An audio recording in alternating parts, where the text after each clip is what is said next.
I've found it the most frustrating thing in the world that having got into Parliament, I'm talking about disadvantaged kids, I'm talking about disadvantaged communities, working class communities. How do we improve on this? Nobody paid the blindest bit of attention until I started saying white working class boys.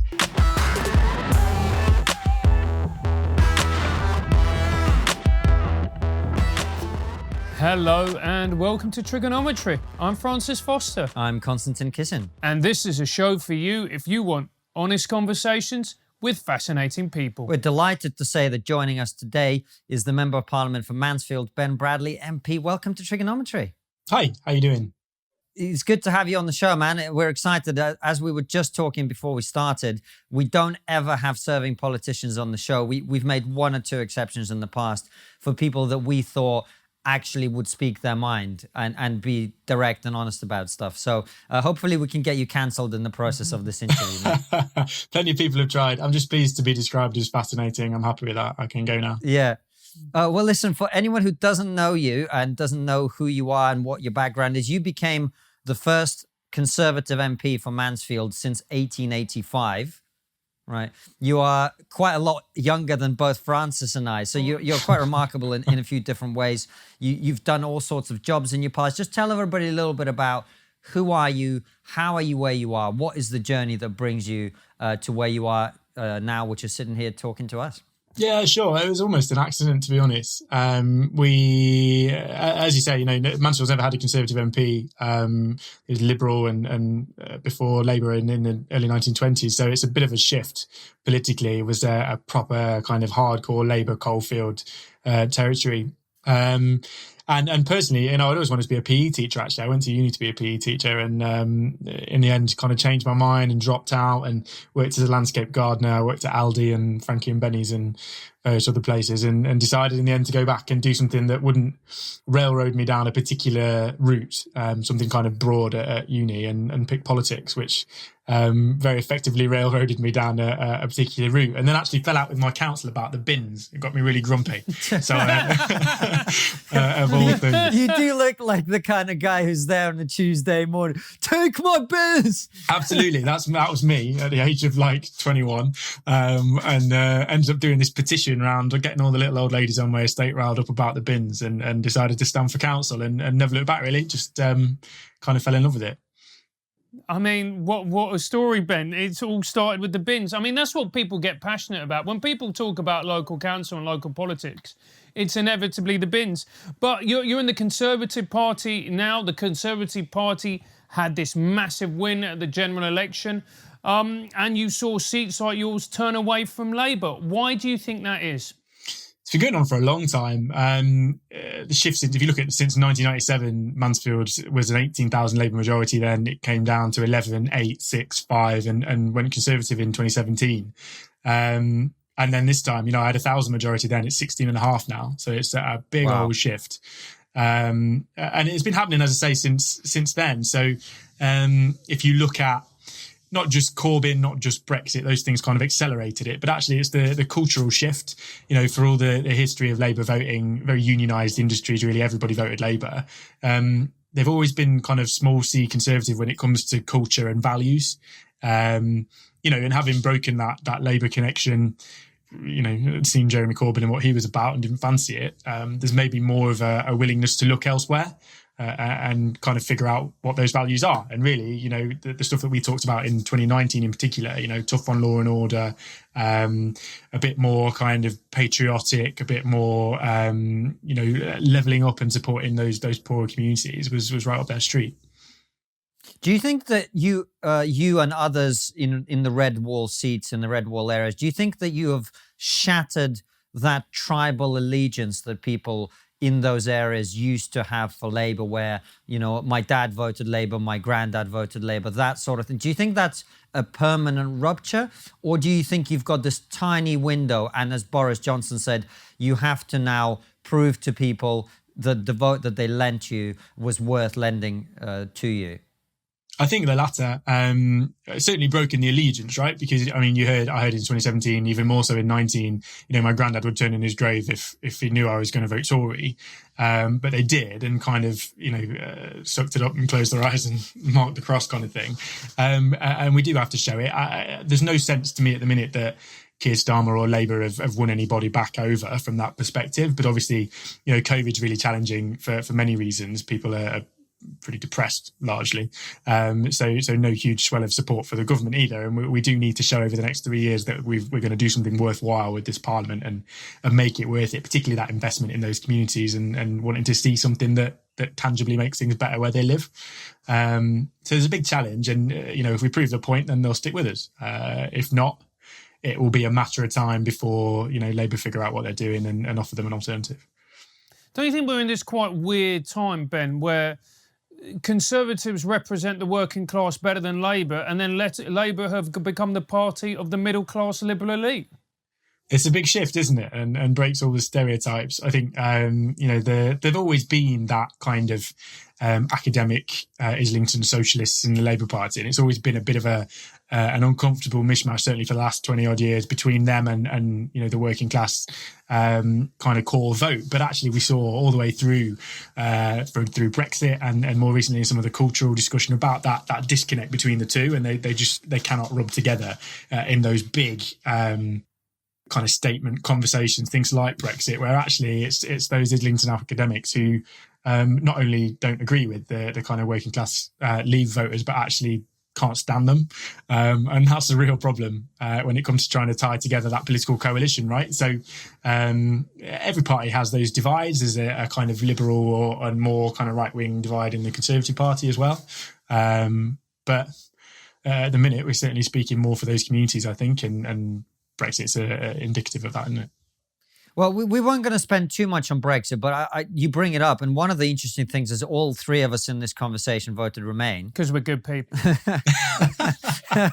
That's the running gag on the show. We're very moral people for voting Remain. Yeah. But equally, all three of us, I think, have a tremendous amount of respect for democracy and for the people who voted differently to us.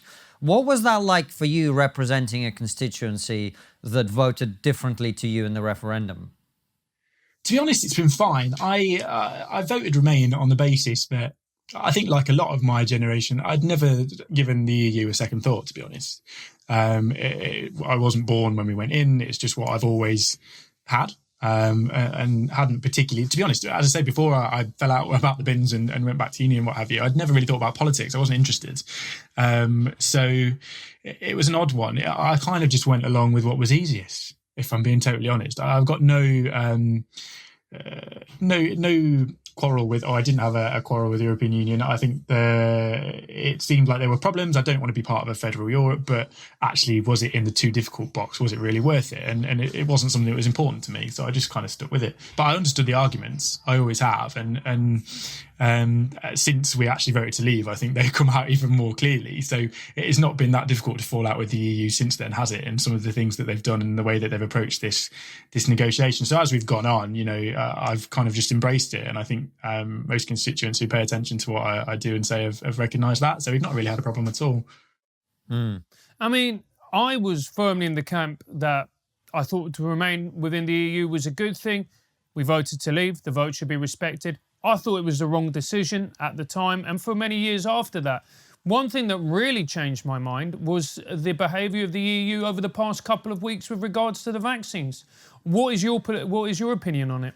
Yeah, sure. I think that things like that just prove the point, don't they? And we saw it throughout the negotiations where, there was a point at the end of last year where they were going absolutely mad about us saying, well, if this doesn't work, we might have to break international law in order to make the Northern Ireland situation work. And they went crazy. But then are quite happy to break international law when it comes to, the Germans bidding for vaccines behind the EU's back when they've signed up to treaty. It's when it suits them, isn't it? And I think that's one of the things that really wound a lot of Leave voters up previously. I'd never really thought about it, but actually we've seen since 2016, 2017 a lot of examples like that. And I think we're in the best possible position now to be able to do something positive. A colleague actually described it to me in a really helpful way that I use all the time now. And he just said, look, if you're sat in the back of a car as a passenger and you're heading in a direction that you don't want to go, which is federal Europe, handing over those powers to a big federal system, then there's only so long you can tell them to slow down or tell them to turn around before you've got to get out of the car. And go your own way, So from that perspective, Brexit was always inevitable. It was just a case of when, which I think is quite a neat way of explaining it, actually. Yeah, it is. Irrespective of the underlying issue with the EU and so on, I think it would be difficult to argue that Brexit has not been a hugely divisive issue that has really polarized the country, that split. Really? Yeah. Typical. I'm trying to do the British understatement. I'm not very good at it, but it's really, really hurt a lot of relationships, families. We have this fever pitch conversation in our media now that, there's a lot of animosity that has been generated. How do you think we start to bring people back together? Because that's a real worry to me, that everything now is at 11 out of 10 in terms of anger and outrage and all of that. And, Brexit was clearly a big part of that. Yeah, it's really challenging, isn't it? And it seems the first example of that kind of divided discussion. But there are lots now. It seems like everything almost falls into that category. I think COVID does to some extent, and I think the media and social media has a lot to answer for, because it always ignores the grey, doesn't it? It makes better headlines to have the extreme versions and pretend that there's nothing in the middle when actually most people are in the middle. I think Brexit's like that. I think most people remain or leave are able to see the other argument and able to, although they disagree, actually kind of understand what the conversation was about. But it's not those people that end up as the talking heads on the political shows, is it? And making the headlines. And COVID's kind of the same, whether you're lockdown skeptic or whether you're, wanting to keep us locked down forever. That's always the way it's portrayed, isn't it? You either want to kill everybody's granny or you want to lock everybody in their homes for the next whatever. And there's nothing in between, when actually we're all in between. So I do think there's a huge media problem there. But I do think people are getting more and more wise to it. The challenge, I suppose, is that when it is such a polarised and angry debate, those people who are in the middle, the people who have the relatively mainstream kind of view, just stay out of it, don't they? You don't want to get involved. You don't want to cause an argument because it's not worth it. We're very British from that perspective. We'll just, you have an argument and I'll back off. Which leaves just the very loud, angry voices out there, doesn't it? Amplified by things like Twitter and all of that. So leaves me and Francis out there, which is great for us. But Ben, I mean, it's a very good point. We do tend to see the angriest people amplified on social media, et cetera, et cetera. And it seems like the most important issues aren't the ones that get discussed about, because it just turns into a shouting match, into a slanging match. One of the things that I'm very worried about, and part of the reason that I'm glad we have a Conservative government, is the economy and what state the economy is going to be after we've moved past this. Because, for us, it's been a good thing, and because we've been able to grow, we've got a captive audience, all the rest of it. But for the vast majority of people, this has been a complete and unmitigated disaster. I'm glad you're doing well.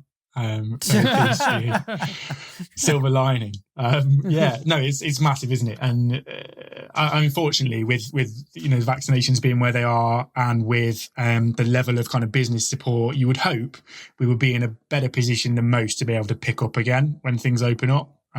We've done more than most countries to protect business and employment and all of that. So, all being well, we're in a position to be able to pick that back up. But we're going to have to deal with huge unemployment. We're going to have to deal with lots of not even just people being out of work, but those businesses and those jobs not existing. And we're going to have to create them somewhere else.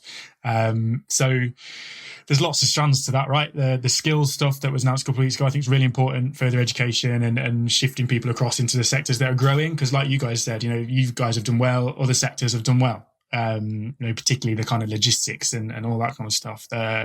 Big Amazon warehouse opened near us, which has helped us to kind of soften the blow a little bit, because there was an extra 1,000 odd jobs there just as they were disappearing in other places. So it's a long-term game, though. That's the challenge. And you know what, the worst thing would be to think, you know, we got to be thinking 10 years ahead here. Where do we want to get to right. you know, 3 years time and end up letting bloody Labour take over and do it all up the wrong way. So it has to be a long-term plan. And I hope, you know, we can convince people to stick with that plan. But equally, the debt, the spending is so big that you can't expect to just whack up a bit of tax here or to cut a few things there and fix it. It's a long-term approach to dealing with all that as well. Well, I was going to make that point. You mentioned that Britain has done more than other countries to protect people and businesses from the economic impact of what's happening. And I think, you know, a fair observer would say that's accurate. Equal question that a fair observer might ask is, can we actually afford the things that we've done and the things we're yet to do? Because, as you say, the debt and the deficit which runs up the debt are so massive now. We have spent so much money and we have paid, you know, a good chunk of the country not to work for the best part of a year at the time we're recording this. Can we afford, and how long can we afford to keep this up? Because it's incredibly expensive, isn't it? Yeah, we can't afford it. And if we were just doing what we could afford, we would have stopped a long time ago. But I don't know what else you do. That's the thing. And I think for a lot of Conservatives in particular, who are, you know, like me, traditionally, you know, small state, personal responsibility, you know, all of this stuff is so far out of my comfort zone that it's not even worth, you know, discussing it. It's just in normal times, I would never, ever support measures like the kinds of thing that we're doing at the minute. But as I say, it's either that or let things go to the wall, isn't it? So we kind of are where we are. We're going to have to deal with it. And I think the battle now for people like me is to say, right, how do we get back to a sensible position in terms of people's independence and personal responsibility and what the state should be doing, and kind of remove all of that kind of creep that there's been over the last year without kind of damaging people. Because that's, you know, almost a slow and steady process as well, I guess, if you can't just take away a load of things all in one go. And to try and convince the Treasury, again, you know, actually, we were talking politically earlier on, if we were going to win the next election, if we're going to convince these former Labour voters to stick with us, we've still got to invest. We've still got to build that infrastructure. We've still got to make those places better than they were at the start of all this. So you can't afford to just pull the plug on that either. It's going to have to be one of those, as I say, very long-term games in terms of managing that debt, because there's nothing you can do to flick a switch and just pay it all off. It's not going to happen. And I mean, one of the challenges that the Conservative government is going to face, and it's a very, very tough one, is, you know, cities like London, it will bounce back. It always does. It's, you know, it's an economic hub. But places like Mansfield or places in the northeast who have suffered this hit, it is going to take far more for them to regenerate. Yeah, sure. And there's a report out last week, I think, about coalfields in particular that said they reckon they've knocked a decade of progress off of coalfield communities in terms of things like employment and people's kind of increasing wages and the standard of living. So huge challenge. There's opportunities as well, though, right? Because for all the negative stuff, there's been some change in that people are working from home. Lots of businesses have discovered they can work from home. Lots of businesses will have discovered they don't actually need to be based in London. They don't actually need to be based in the city centre. They might not need as bigger premises, and there'll be lots of changes in how businesses work. So actually, if that's the case, you don't need to be in Nottingham anymore. Why not get a cheaper premises in a place like Mansfield? Why not employ people outside of the city? If we can get those transport links and that kind of investment, you know, it makes potentially some of those towns on the outskirts of some of these cities a more attractive place to start a business and to employ people.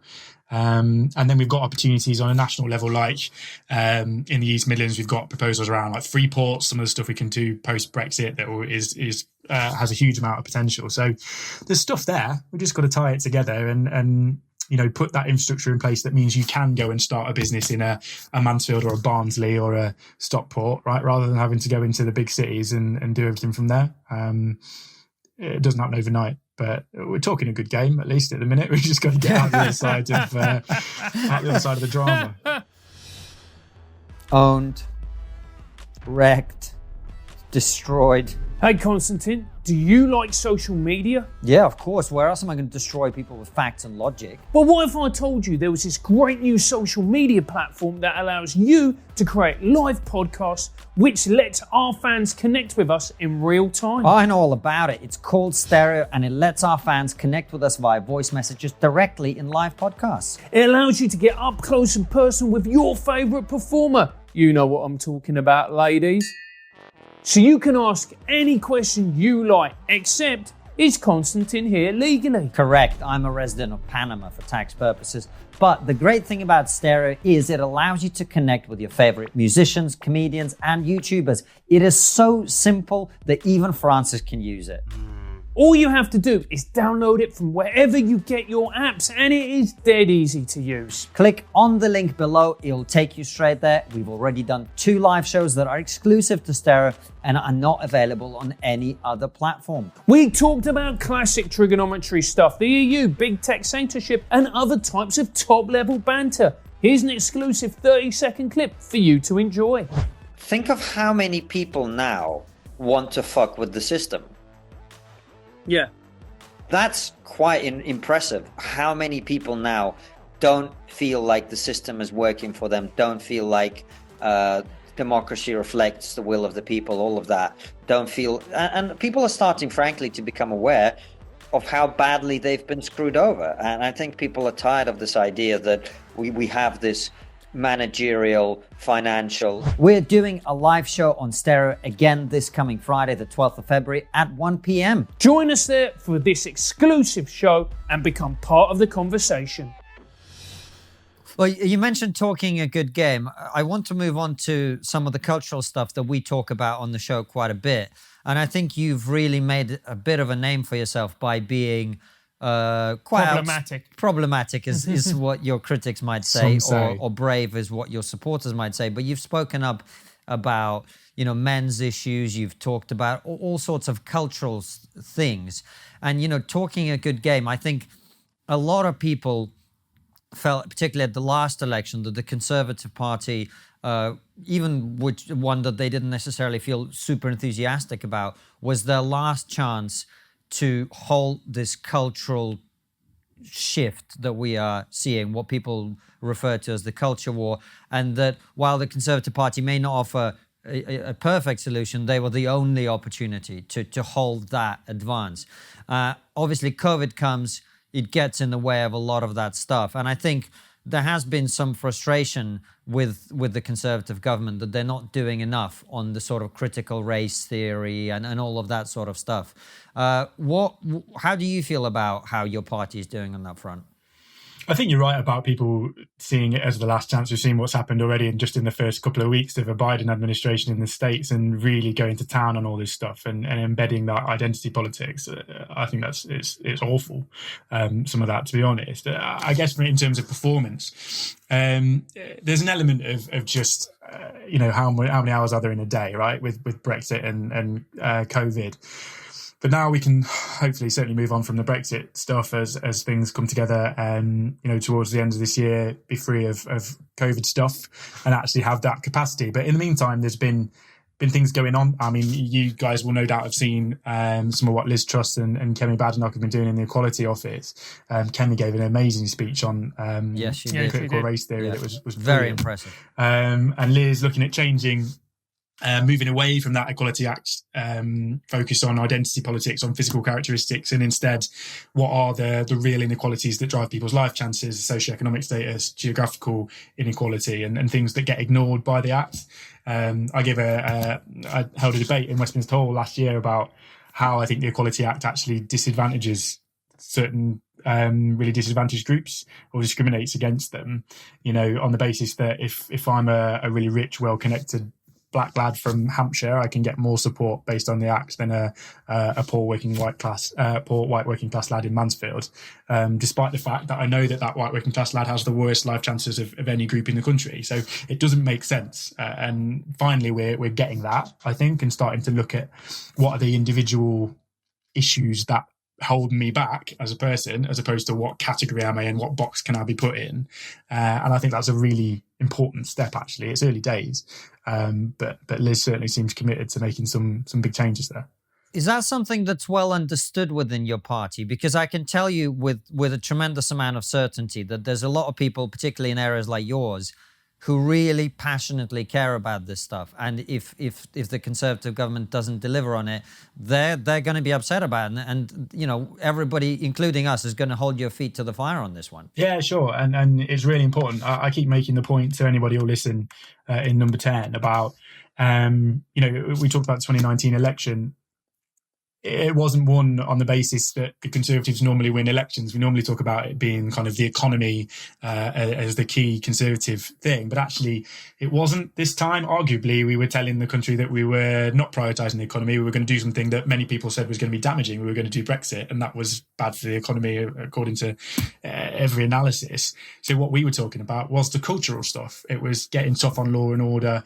It was, you know, offering that the ladder, the opportunity to people who don't currently get it, that equality conversation, but in a very different way. And if we don't deliver on that equally, you know, if we're just going to be Labour light, then what's the point in voting for us? You may as well vote for Labour. So we have got a huge challenge, and we need to really dig on this reform. There's some big stuff we can do, whether it is the Equality Act, whether it's the Human Rights Act, and dealing with some of this illegal immigration and things like that are really winding people up in my constituency at the minute. But there's opportunities to fix it, big flagship changes we can make that will make a real difference. It's being brave enough to do it, isn't it, as you say, and tipping enough people over the line to get it done. And Ben, what would you say to those critics, particularly on the right of the Conservative Party, both culturally and economically, who say that the Conservative Party is many things, but it is not conservative? Sometimes it feels like that, but to be honest. But I think, you know, the last year has been really hard, hasn't it? And you can look at it and go, right, I believe in small government. I believe in, you know, lower spending and more independence. I believe that, you know, ultimately your life and your life chances are your responsibility, and government puts the framework in place, but you've got to go away and do it. And then the last year, all that's on its head, hasn't it? Because we've paid for everything and funded everything and taken away people's freedoms, which is not something that I would hope any Conservative politician ever came into to politics or into government to do. So it is a bit mad at the minute, and a lot of those things, like I said earlier, I would never ever consider supporting in a normal time. So we've got to get back to some common sense at the end of all this, and we've got to get back to dealing with those issues in a different way. And that's an interesting argument, because there are lots of people who have pushed for you know, bigger state, more control, more regulation, and all the rest of it, even in the Conservative Party, who are very happy that we've got some of that. So there is a battle and a conversation to be had, even internally, but you know, ultimately, there are enough colleagues and a lot in senior positions who are pretty sound and sensible. And certainly, you know, the stuff I've just been talking about, the equality stuff, and lots of stuff around the Human Rights Act and whatever in the Home Office stuff, that's happening. It's already happening. So we're on the way. We just need to get through COVID and get back to something like a normal state of what government's meant to do. Mm. You know, and we talk about, and Constantine uses the phrase, hold the feet to the fire, and isn't that worrying that that's not the Labour Party doing that? That's people within your own side and your own party having to hold the Conservative Party to account. Because Labour, I mean, let's look at their last election result, have become a total irrelevance. Yeah, I mean, the challenge for them, right? So not only have they lost loads of seats, they've lost all the seats in the kind of what I would call the sensible northern working class bit. Look at him, he looks gutted about this, doesn't he? Just so upset on behalf of the Labour Party. Absolutely devastated. You know, I wish that they were much more vociferous and winning all over the place, but sadly, it's not going to happen for a while, I hope. But, you know, but because they brought in the Corbyn intake, right? Although Corbyn's not there anymore, so many of their backbenchers are from that kind of Corbynista hard left agenda. So, and even the ones who seem sensible, right? Lisa Nandy was coming around the country after the election saying, how do we figure this out? And seemed like she knew what she was doing. And then she decided this week they should scrap the army and have an international peace force instead. You know, it's just nutty. So they've got a real challenge to try and overcome it. But, you know, maybe that's for the betterment from a government perspective, in that it is us, you know, on the more conservative end of the Conservative Party saying, right, come over and join us, as opposed to being dragged off in the other direction. Yeah, I know what you mean. Look, I'm someone who's always been a floating voter. I voted for different parties throughout history. And from my perspective, I voted Conservative for the first time in my life at the last election. I Welcome. want a strong Labour Party. I want a Labour Party to be holding you guys to account. Obviously there's certain things on which I don't agree with the Labour Party, but there's a lot of things that they're not doing, and it is frustrating to see just how disorganized and disheveled they look at the moment, because we do need a strong, robust debate on many issues, don't we?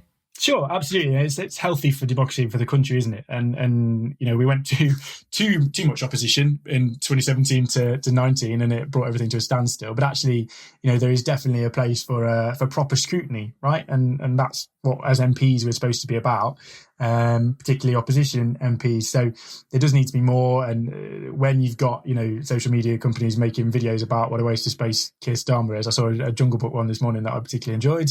It's not good. And a lot of people have been saying, as I said, that there are celebrities doing more to hold the government to account than the Labour Party. I think Captain Hindsight's a good nickname, because it's just a case of going, if I'd have been there at the time, I'd have done it differently. Well, wouldn't we all? They've got a lot of their own internal problems to deal with, I think, before they can really get to dealing with government. But don't you think that represents a fundamental crisis in democracy, Ben? Like, joking aside, because if no one's going to hold you to account, then what state are we going to be in as a democracy, really? There's a big challenge at the minute anyway through the COVID stuff, with all the emergency powers and everything else, that the role of Parliament is diminished at the minute, because we have given them those emergency powers to implement things and come back and ask us afterwards in hindsight and say, would you have done this? And even if we say no, it's only a motion, it's not a binding vote anyway. So that scrutiny is very much diminished. And as a backbench MP, right, I want to be able to go to Parliament and raise the things I want to talk about, as well as just what government wants to talk about. Westminster Hall is gone. Those opportunities have disappeared as well. So it's not a healthy situation at the minute, if I'm being honest. We need to get back to a point post all this health situation allows, where there is more opportunity to raise other things. There is more opportunity to ask questions of government, to scrutinise. Debates at the minute aren't debates; they're just a series of speeches where you can't, because it's all virtual, so you can't intervene on a minister. You can't stick your hand up and say, "Actually, you said this, and I'm not sure about that." Which is where most of that work kind of gets done in terms of scrutiny. So there is a void there, and it can't carry on that way. And it sounds like you're concerned. Obviously, I take it that you support the measures in the moment because of the extreme circumstances, but it sounds like you're quite concerned about some of the methods that are being used, becoming the norm, let's say, where the government can just do stuff without going to Parliament. Yeah, sure. Everybody, including the government, accepts that it's not. In terms of process down there, it's far from ideal at the minute. They might, be less worried about that, perhaps because it makes life easier from their point of view. But we certainly need to get back to a position where we debate and decide things before they happen, as opposed to afterwards, at the very least, and as I say, as a backbencher, it can be difficult sometimes when you got certain things you want to raise, local priorities, and normally there are a whole range of ways of doing that. At the minute, a lot of those don't exist because we can't physically be there. We can't have meetings in the tea room with ministers. We can't have Westminster Hall debates. We can't pop up in the chamber and ask questions ad hoc. It all has to be very planned and rigid. So it's not great, but it's temporary, and by the time we get to the summer, I'd imagine it'd be back to normal. And you say back to normal. I mean, this is a particularly nasty question, but do you think we're going to be faced with another austerity program in order to pay for all this? I hope not. Rumours go around all over the place, don't they, at the minute? I mean, the irony is that we're probably going to end up looking at what I guess was the Ed Miliband playbook prior to 2015 in terms of like spending your way out of crisis. I think I don't think that either the Conservative Party or the country, to be honest, would accept or would be happy with an austerity round two. But we're in a different position, right? We're not in a position where the whole thing collapsed as it did in 2008, and we weren't in a position to deal with it. We'd spent all the money, and we were kind of scrambling for what to do. It's much more methodical. We were in a better economic position beforehand. A lot of the impact, as I say, because we've had such a big range of business support and whatever, we'll be able to bounce back a lot quicker, I hope, than we did after 2008. But it will be, it'll be a long-term challenge, a difficult thing to do. I guess whilst Hold on, Ben. You say we're in a better financial position, but we are in more debt than we've ever been. Oh, right now, yeah. I mean, mid-COVID and all the rest of it, sure. We've spent a lot of money, and we're going to have to sort that out. But I think, the investment in terms of job creation, in terms of the infrastructure to support that job creation and improve skills and opportunity is the way that we have to get out of it. And rather than think of this as, right, we've got 5 years or 10 years to pay off the debt, which is what they kind of thought in 2008, didn't work, did it? So we're going to have to think about something different, and it needs to be a longer term plan, which is going to have to be, yes, we're going to have to reduce spending significantly from where we are now. Let's not be blasé about that. We're spending hundreds of billions of pounds on propping up things that government should never be propping up. So there is going to have to be a lot of kind of rowing back on a lot of the COVID things back to a level of more normal spending.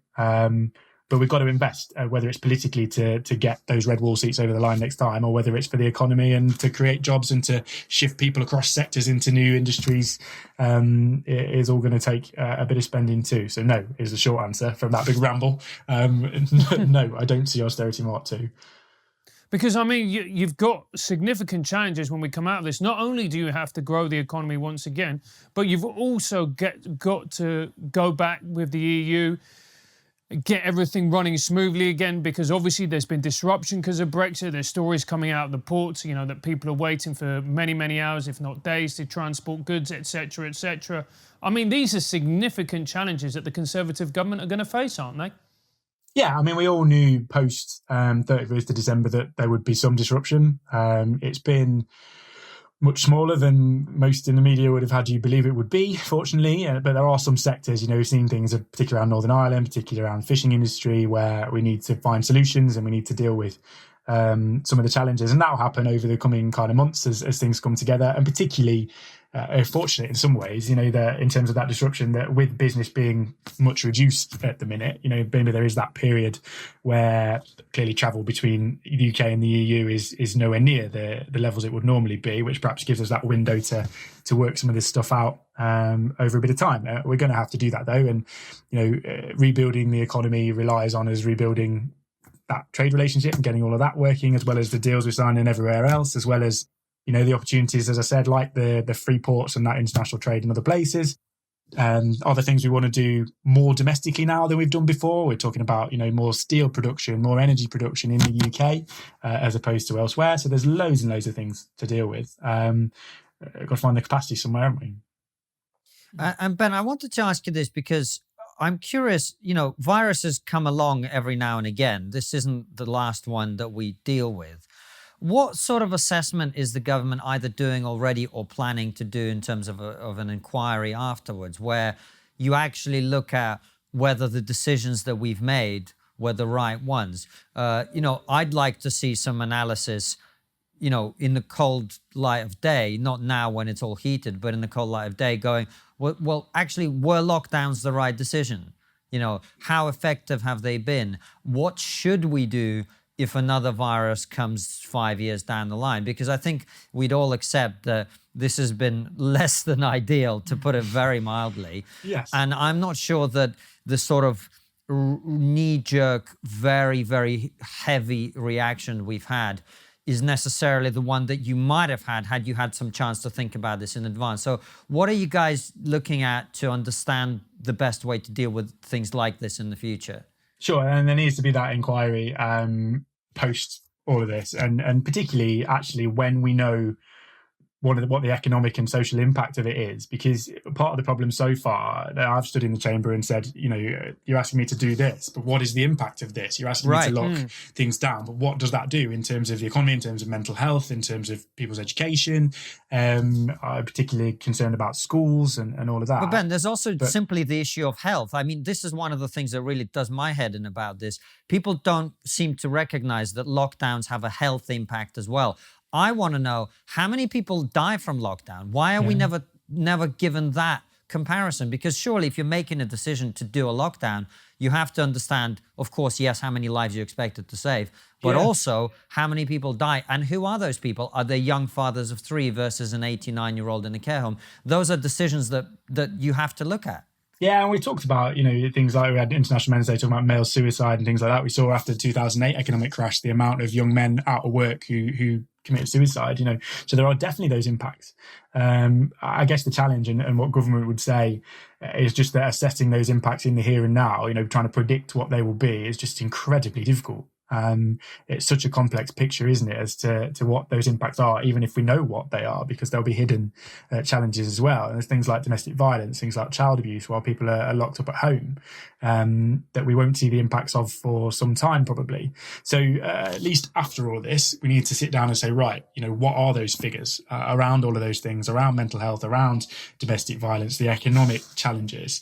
Where does that lead us? And make that comparison. If we can't do it in the here and now, we at least need to do it afterwards and assess. But I think we've figured some things out already. Clearly public health wasn't at all prepared for something on this scale in the first instance, spending too much time telling people what to eat probably, as opposed to being prepared for these kind of things, and they're going to have to be. So there's been a lot of investment and change there already, and that will change further. So there's some things we've picked up on from the off, but definitely, when sadly, the social impact of all of this won't be probably clear for a while, and some of it will go on for decades, generations probably, particularly the schools and educational side of things. I think that I had a look at some stats of the week. There's 1,000 children in Nottinghamshire, excluding the city. So it's probably more like 2,000 children across the county and city of Nottingham and Nottinghamshire who are known to children's services. So vulnerable kids who need, intervention from local government, who are not at school. And we don't know what's happening to those kids. Normally teachers would look out for them. The impact of that on those children is going to be massive and going to last for a long time. So there's going to be a lot of work to do. I mean, this is, as a former teacher, everyone can drink now. This is a thing that I'm worried about. And I think, and I'm in agreement with you, I think studies are going to be done in the next few years to monitor what has happened to this generation. I think you're going to see increased levels of unemployment, addiction, etc., as these poor kids have missed a whole year of schooling. And it's not just the fact that when they go back to school, they're going to be a year behind. They're probably going to be 2 years behind, because not only did they stop their education, they effectively regressed as well. Yeah, and whilst we already had an inequality in terms of disadvantaged kids in communities like the one I represent, where the attainment isn't as high, more of those kids are not home learning in the same way. You've got kids from affluent families or kids where parents might be furloughed at home or might be able to do more work with those kids. In many ways, if you're doing one-to-one education at home, you could be doing more than you did at school if you get a good quality. Whereas other kids are getting nothing, or parents have to work full-time from home whilst they're looking after kids. And, you can imagine, can't you, 14, 15-year-old teenagers who normally would have 7 hours at school being looked after by a teacher, just left to their own devices all day, every day, scouring the internet in their bedroom. They got to be delighted, mate. Well, yeah, I mean, it'd be a dream for me as a 14-year-old, but would it be particularly beneficial for me in the long term? Yeah. Probably not. So that gap's only going to widen, and it's going to be a huge challenge to pull it back, because that was one of the things we promised in 2019, that we would narrow that gap, and it's only going to have got wider over the last year. It's fascinating having this conversation with you, because I almost feel like you're talking like a lefty from the 1980s, talking about class inequality, poor working class boys, etc. But that seems to have been the shift that has happened, where when people on the left now, the left now talk about inequality, they're talking about it from a sort of race, sex, sexuality type of perspective. Instinctively, you strike me as someone who has a very strong aversion to all of that stuff. Am I right about that? I'm glad you noticed. Yeah, there's been some really interesting studies into it all. That the idea that basically the class war failed, and now they've had to go and find some other groups on the left to choose as the next people to rise up and overthrow capitalism or whatever. We've gone with these identity groups. It's like a hierarchy of victimhood, isn't it? Where do we sit on the list, and how much grievance can we find? I think there are clearly racism, sexism, homophobia, very real, very genuine problems. But to me, just our problems of individual attitudes. They're not systemic. They're not Our structures are not designed to prevent black people from succeeding. There are other factors underneath that, right? And largely it's socioeconomic. It's about where you grow up, how much money you got, how connected you are to those networks that can get you into jobs and education and opportunities. And that's the thing we've got to deal with, that geographical and economic inequality, and the rest kind of follows. I also kind of think that attitudes have changed an awful lot over the last 20, 30 years in terms of the characteristics, in terms of homophobia, racism. It's come on leaps and bounds. It will carry on. Personally, I don't think my generation really sees those things as issues at all, or certainly the vast majority. And that will continue over time, because that's what we teach our kids. That's what I teach my kids, that those things don't really matter.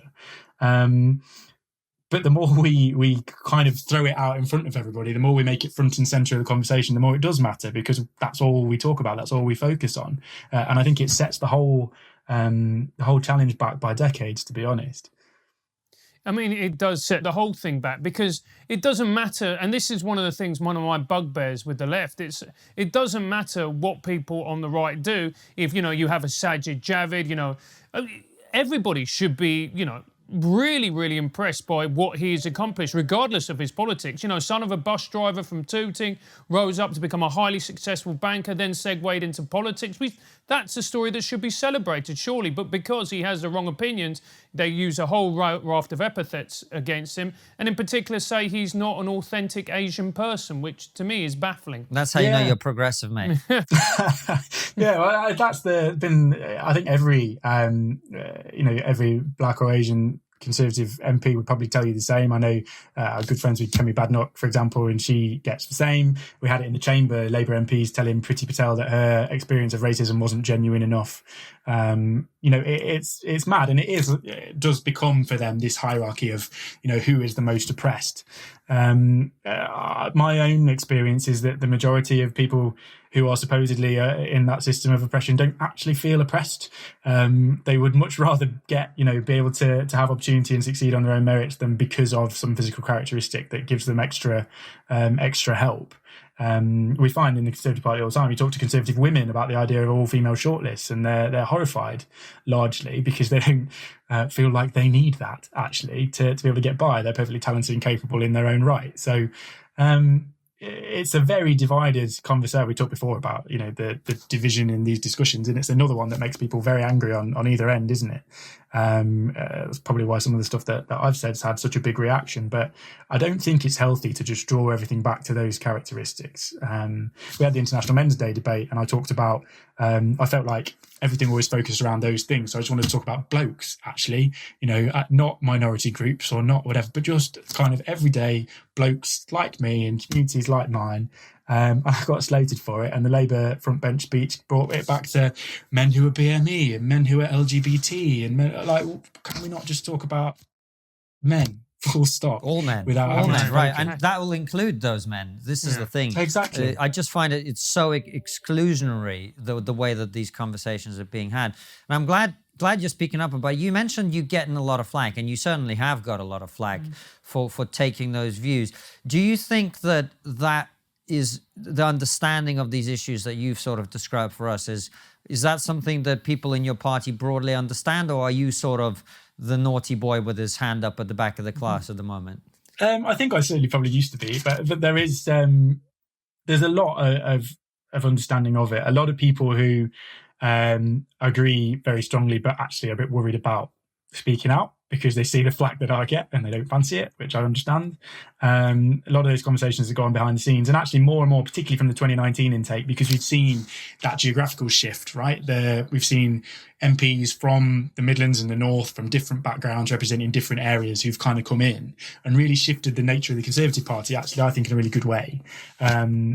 which means there are a lot more of them who feel strongly about this stuff and are willing to speak out about it. And there's different groups that pop up. I have a group called the Blue Collar Conservatives, which is more about those kind of values. There's one called the, I think, Common Sense Group, which is a lot of MPs who look at the kind of culture discussion, done a lot of stuff around the kind of history and monuments and Churchill and whatever over the last year, and just that patriotism element that is really valued, I think, by communities like Mansfield and lots of others. So there's a lot of it going on. Some more vocal than others. Some of us perhaps draw a bit more flack than others. I've also felt like, to be honest, because of winning a seat like Mansfield and the nature of that history, and Labour still feel like it's theirs, and that makes me a bit of a target as well, to be honest, since day one. I mean, one of the challenges the Conservative government is going to face, it's almost going to be somewhat a crisis for you, which is the civil liberties question regarding vaccinations. What legislation is going to come in? Is it going to be no vaccination, no job? For instance, the chief at Pimlico Plumbers is saying with new contracts, you're not going to get offered a contract. What is the government's position on things like this and travel, etc., etc.? Yeah, well, I mean, as far as I'm aware in the conversations I've had, there's no sense of that. I certainly wouldn't support a no vaccine, no job policy. I think we've got to win the argument. We can't be a party that says, you can't shut down free speech, you can't shut down debate and accuse the left and then shut down things that we don't agree with. If we want to convince anti-vaxxers to have a vaccine, we need to convince them, not legally. Well, the thing is, Ben, them. just sorry to interrupt there, it's not only anti-vaxxers that you need to convince. That actually, as you were saying earlier, there's a lot of people who are not on either extreme. There's a lot of people who are not anti-vaxxers, but they're not necessarily convinced that a vaccine that's been rapidly produced, not had any long-term testing, we don't know necessarily what the long-term impacts are. They just sort of have a healthy curiosity about that issue. It's not only anti-vaxxers that you need to convince. I agree. And, I talk to people, particularly younger people, I think, who are saying, you know what, my chances of dying of this are like next to nothing. So why would I take any kind of risk on a vaccine? A couple of my female friends in their late 20s, early 30s have said, what if it impacts my fertility in a decade's time? Things like that we maybe don't know. I can't pretend I know enough about the science to say, but we do have to win that argument, right? If we want to have the vaccination as widespread as it needs to be, that is something that the scientists and the government need to explain and put across and make sure that it happens. There's no sense to me of either by legal force or by coercion being able to say you must have it or else. I don't, morally, that doesn't sit well with me, regardless of anything else. I don't think the government should be able to force people to inject a chemical in their body if they don't want to. Just not something I would ever support. But I don't know, on the other end, you talk about Pimlico Plumbers. I don't know what the stance is in terms of if businesses want to do that. I don't know what the position is, and we'll see others and areas that we can't control. So, like if you want to fly to Australia and Qantas want you to have had the vaccine, then there'll be nothing we can do about that because it's not a UK company and it's up to Australia who they let in. So I have no doubt there will be examples of that around the world, but it's not something I fancy in the UK. No, absolutely not. I'm just moving on, just before we finish. The issue of big tech is rearing its head. We've seen the Polish government saying that they're going to fine big tech if they, take down content which doesn't contravene Polish law. What is the government position on big tech? Because it's going to become a bigger and bigger issue, particularly as we go through, and as it becomes more prevalent in all our lives. Sure, and it's another really contentious one, isn't it? Where almost the same argument. How much do you impinge on free speech in order to keep people safe is really difficult. My own view is that, as you mentioned with Poland, if it's not illegal, then it's not illegal. I don't think, and we've seen in the last few weeks, Priti Patel talking about rowing back on some of the kind of hate crime legislation, which I think would be a really positive thing. The idea that that needs to happen. Yeah, that needs to happen. It does. The idea that you can go to jail for being mean, saying some mean words to somebody, I think is absolute nonsense. So we need to sort that out, and hopefully that helps to deal with some of the online conversation as well. Because in the same way, at the minute, there are people who have been investigated by the police for saying, women are women and men are men. That's absolute madness. So we need to clear up what is legal and illegal offline, so that we can clear up what's legal and illegal online. I know there's a lot of concern about a kind of overreach on the online harms stuff and that limiting free speech. But to be honest, I'd like to see it go the other way. I think the idea that we should give all this power to Mark Zuckerberg and Twitter and people to decide what is and isn't acceptable in our online speech is just a bad way to go. Have you ever been abroad and felt out of place because you didn't speak the language? No, because I voted Brexit. Brexit means Brexit. I know that sometimes you're abroad, you don't speak the local language, it's very awkward, like Francis talking to a woman. So you have to shout. Do you want to learn another language? I don't, for obvious reasons. But if you do, Babbel is quite simply one of the finest language learning apps in the business. Babbel offers a clear and easy to use interface. They have daily 10 to 15 minute lessons that have been proven effective across many studies, showing that you can learn up to 14 languages that they offer. So it doesn't matter if you struggle with language. Maybe you find it difficult to pick up, or maybe you're just English. Right now, Babbel is offering our fans 6 months free on a 6-month subscription with Babbel using our special code, which is, of course, TRIGGER. That's Babbel, babbel.co.uk/play and use the promo code TRIGGER. Look at that spelling. He learned English on Babbel. I did. But seriously, go to babbel.co.uk/play, use our code TRIGGER, and enjoy Babbel. And what would you say to those people who go, look, Ben, these are lovely words that you're saying, and the government try and do stuff, but even the UK government is powerless against the might of big tech who've got billions and billions of dollars behind them? There is certainly a lot of power that's wielded there, right? And if we're all on these platforms, and if we all, give them all of our information, right? The amount of people who come to me and say, "I'm not going to fill in this form. I'm not going to give you my email address because I don't want you to have it and use it," but are quite happy to be on every social media platform going, with Facebook knowing when they go into the shops and how long they go to the toilet each day. I think people don't realise how much data they give away and how much power that gives to some of these companies. Maybe there's more we need to do there to open that up. I certainly think one good thing we could do is make sure work with these companies to make sure that actually you can't set up anonymous accounts without any way of tracing people. I think that's probably something that would be good and healthy to have that accountability. I know a lot of the abuse and some of the threats that I get come from anonymous accounts where nobody can really tell me, or where I've reported things to the police and police can't trace people. Maybe that's one step we could take. Yeah, there's a few issues with that. One of them being like whistleblowers and stuff. You do want some ability for people to remain anonymous. But I take your point. If you could, well, it doesn't have to be publicly visible, does it? I don't have to know as a member of the public looking at a Twitter account who it is, but Twitter should know. Right. And they should be that ability for the government or the police to then go, right, I'm investigating this and you need to hand over that information to me. As opposed to, it doesn't have to be visible to everybody all the time, but where things are illegal, there should be that scope to be able to go and find out. I see your point. Yeah, there's some issues with that. That could be misused. There's certainly the idea of giving Twitter more information about us is difficult. But you make the point. It's a difficult thing. The one thing I wish, and we've got you on the show, so when you cross, when you enter the door of number 10 as Prime Minister one day, maybe keep this in mind, mate. Mm-hmm. One thing I think politicians massively underestimate is how much of your power this is taken away, because these big tech companies get to influence, elections at some point. They get to influence everything that happens, what people think, what people get to say, who gets to be on it. And I think that will eventually come to dilute a lot of the power that you have from the people. And it messes with the whole idea of democracy. And I hope that more people in politics become aware of that. I think that's absolutely right. And, we've had the big discussion about the states, haven't we? And that election and the impact of media and big tech on that. I don't condone anything Donald Trump's done. I think he's gone nuts, to be honest. But the idea that Twitter can silence the president of the United States is not a healthy position, regardless of who that president is.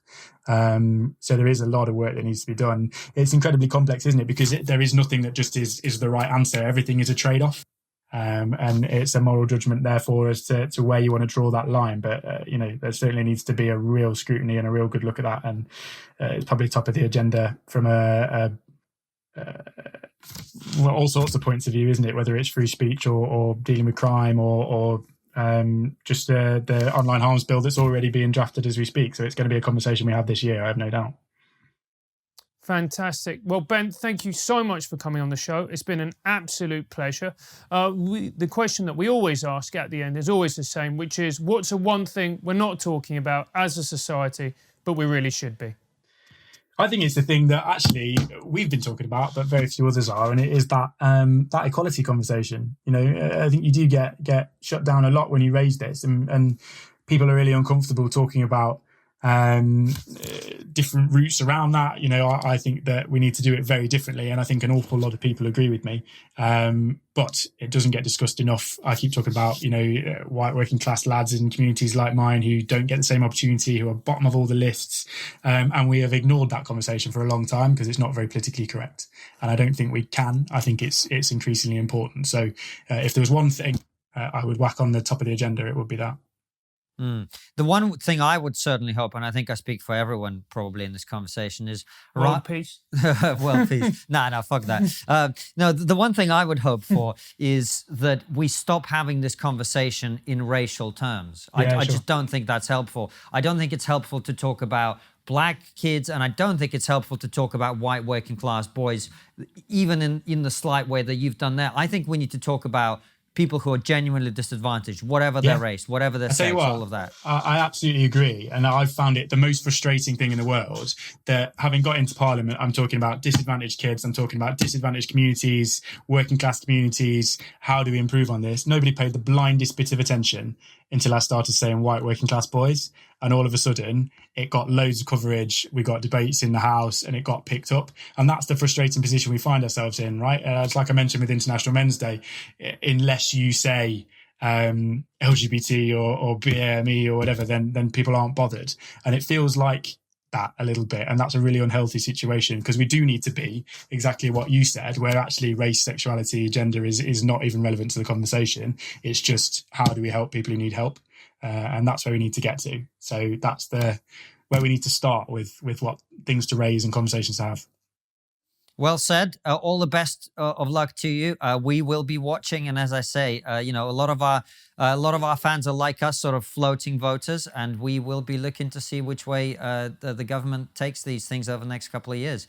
Ben, thanks for coming on the show. It's been a pleasure chatting with you. And you. Good to see you. And thank you all for watching. We will see you very soon with another episode like this one or a live stream.